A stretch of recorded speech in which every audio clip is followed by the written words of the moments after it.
الرحمن الرحیم والصلاة والسلام علی رسولہ الکریم وعلی آلہ وصحبہ اجمعین۔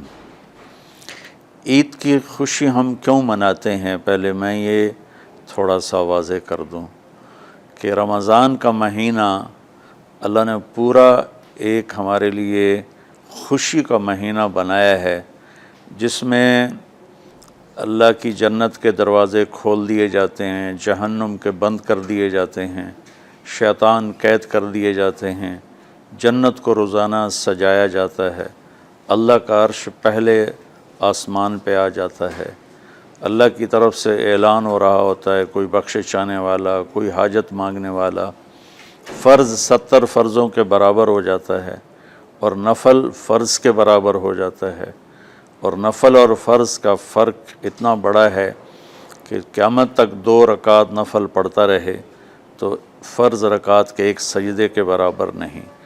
اور اس میں جو مر جاتے ہیں اہل ایمان، ان کا حساب نہیں ہوتا، ان کو قبر میں منکر نکیر نہیں آتے، اللہ تعالیٰ ان کو معاف فرما دیتا ہے۔ اس طرح 29 دن رات یہ سلسلہ چلتا ہے، اور آخری رات پھر اللہ تعالیٰ اعلان فرماتے ہیں کہ میرے بندوں نے رات کو قیام کیا، یعنی تراویح کی نماز پڑھی، دن میں روزہ رکھا، تو میں نے اس پر ان سب کی بخشش فرما دی۔ تو اس خوشی میں پھر ہم سب مل کر اللہ کی بارگاہ میں شکرانے کے مل کر 2 نفل ادا کرتے ہیں اور اللہ کا شکر ادا کرتے ہیں کہ یا اللہ تیرا شکر ہے، تو نے ہمارے گناہوں کو معاف فرمایا، جہنم کو ہم پہ حرام کیا، جنت کو ہم پہ واجب کیا۔ اصل تو عید کی خوشی کی یہ وجہ ہے۔ باقی جو اداسیاں ہیں، ڈپریشنیں ہیں، اس کی وجہ آپس کی محبتوں کا کم ہو جانا ہے، اور دنیا کی ایسی دوڑ جس نے اپنے آپ کو بھی بھلا دیا ہے، اور آپس کی نفرتیں ہیں، اور آپس کے بغض حسد ہیں، ان منفی جذبوں نے ہماری خوشیوں کو دھندلا دیا ہے، ورنہ رمضان کا ہر لمحہ خوشی کے لیے ہے، اور عید اس کی پیک ہے، اور پوری زندگی اللہ راضی ہو رہا ہو تو خوشی ہی خوشی ہے۔ ہمیں اپنے ملک سے، اپنی نسل سے آپس کی نفرتیں، حسد، بغض یہ مٹانے ہوں گے، تب جا کر ہمیں حقیقی خوشیاں حاصل ہوں گی۔ آپ عید کے لیے غسل فرماتے تھے اور اپنے کپڑوں میں سے اچھے کپڑے منتخب فرماتے تھے، اور فجر کی نماز کے بعد آپ اشراق نہیں پڑھتے تھے اس دن۔ باقی آپ کی ساری زندگی کا معمول تھا کہ فجر کے بعد آپ اشراق پڑھتے تھے، لیکن اس دن آپ اشراق نہیں پڑھتے تھے۔ غسل فرما کے پھر کچھ کھا کے، کوئی میٹھی چیز، کھجور ہی عام طور پر ہوتی تھی، کھجور کھا کے پھر آپ عیدگاہ کی طرف تشریف لے جاتے تھے، اور پہلے نماز پڑھاتے تھے، پھر خطبہ ہوتا تھا، اور اس کے بعد جس راستے سے آپ جاتے تھے اس راستے کو چھوڑ کر پھر اور راستے سے گھر واپس آتے تھے، پھر وفود سے ملاقات کرتے تھے، سرداروں سے، صحابہ سے ملاقات کرتے تھے، اس میں کچھ کھانوں کا اہتمام بھی ہوتا تھا۔ اس طرح ایک عام روٹین کی عید ہوتی تھی آپ کی، ملاقاتیں کرنا، کھانوں میں جانا، اور اچھے کپڑے پہننا، سب کو خوشی سے ملنا۔ یہ عید الفطر پر آپ کا یہ معمول تھا۔ اسلام جاوید بھائی 2 چیزوں کا مجموعہ ہے، ایک اللہ کا حق ہے جو عبادات کی شکل میں ہے، اور ایک اللہ کے بندوں کا حق ہے جو اخلاقیات اور معاملات اور معاشرت کی شکل میں ہے۔ یہ دونوں کمپلسری پیپر ہیں، دونوں لازمی پیپر ہیں، ان دونوں میں پاس ہونا ضروری ہے۔ میری نماز اچھی ہے لیکن میری دکان پہ جھوٹ ہے، تو نماز اس جھوٹ کی کمی کو پورا نہیں کر سکے گی۔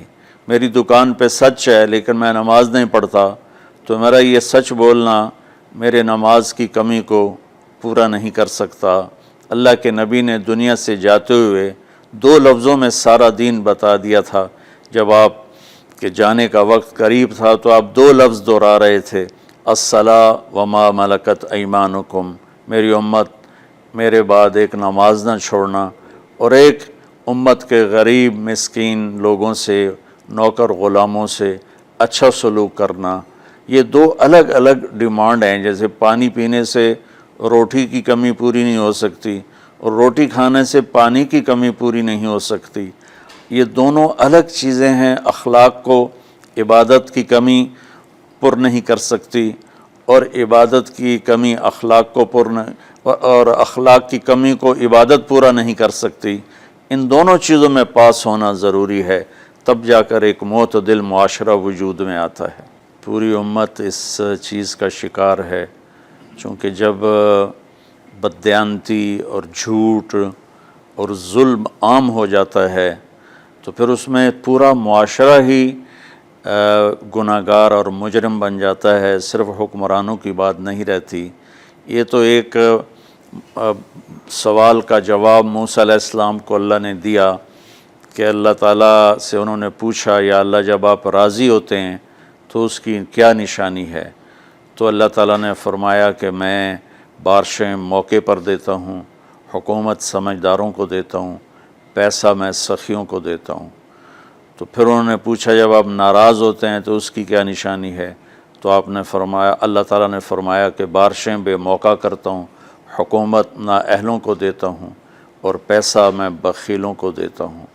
تو جب معاشرے میں عمومی بگاڑ پیدا ہوتا ہے تو اس کا اثر پھر اس شکل میں ظاہر ہوتا ہے، کبھی کسی اور شکل میں ظاہر ہوتا ہے۔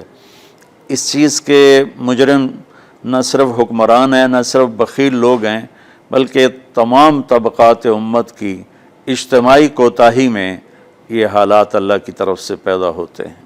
اس میں ہم سارے ہی ایک دوسرے کو مجرم ٹھہرانے کی بجائے اپنے اپنے گریبانوں میں جھانک کر دیکھیں کہ تجھے کیوں فکر ہے اے گل دلِ صد چاک بلبل کی، تو اپنے پیرہن کے چاک تو پہلے رفو کر لے، وفی انفسکم افلا تبصرون۔ ہر آدمی اپنے عیب دیکھے، اپنی کمیاں دیکھے اور انہیں دور کرنے کی وہ کوشش کرے، تو پھر ایک خوبصورت معاشرہ تشکیل پا سکتا ہے۔ کہ میں اس عید کے خوشی کے موقع پر اپنی قوم سے ہاتھ جوڑ کے اپیل کروں گا کہ جھوٹ بولنا چھوڑ دیں، دھوکہ دینا چھوڑ دیں اور ظلم کرنا چھوڑ دیں۔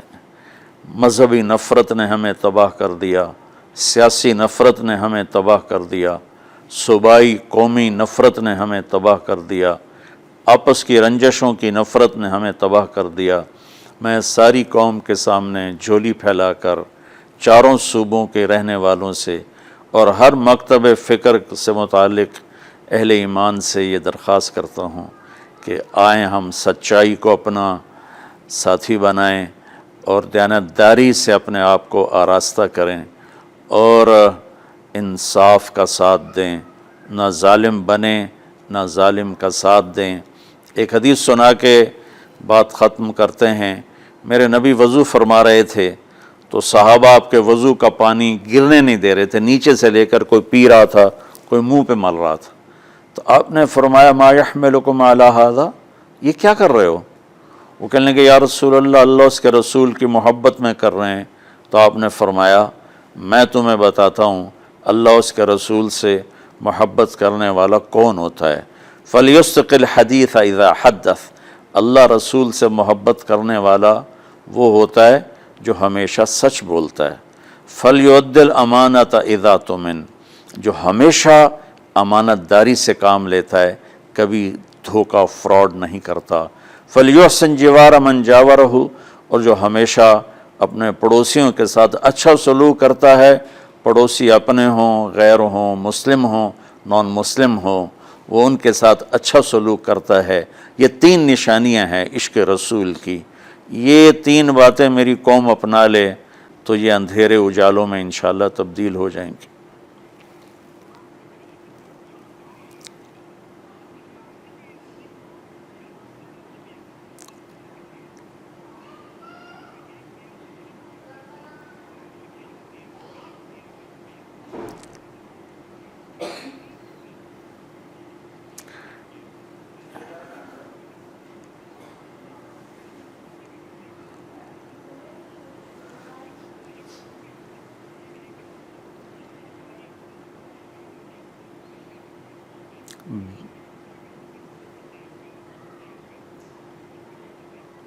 بل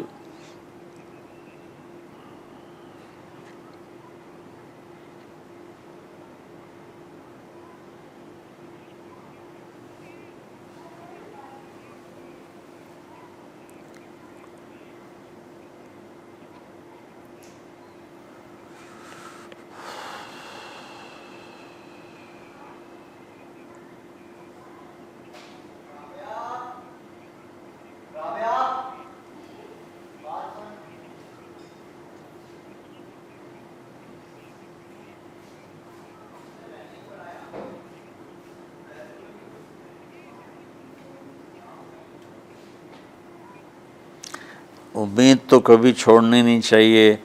جیسے دیکھیں مریض کے ساتھ ڈاکٹر آخری حد تک جان مارتا ہے، اس کی جان بچانے کی کوشش کرتا ہے، پھر باقی جس کے نصیب میں موت ہوتی ہے وہ مر جاتا ہے، لیکن ڈاکٹر کبھی بھی اس وجہ سے نہیں چھوڑ دیتا کہ یہ مر جائے گا.